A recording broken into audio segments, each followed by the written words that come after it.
એક જંગલમાં એક ચકલી ઝાડ પર પોતાના માળામાં રહેતી હતી. ચકલી દર વર્ષે ઈંડા મૂકે અને પોતાના નાના બાળકોને ઉછેરે.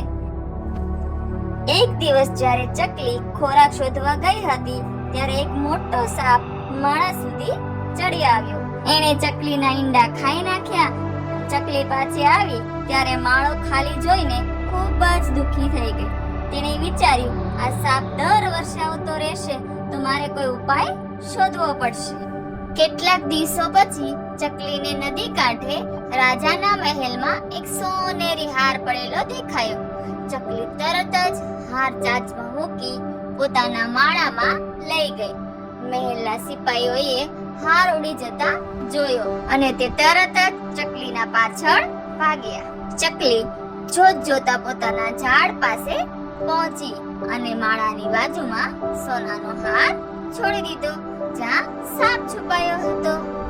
સિપાહીઓ હાર લેવા ઝાડ પર ચડ્યા અને સાપ જોઈને તરત જ લાકડીઓથી મારીને ભગાડી દીધો. ત્યારથી સાપ ક્યારેય પાછો આવ્યો નહીં. સાહસ અને બુદ્ધિથી મોટી સમસ્યાઓનો પણ હલ કરી શકાય છે.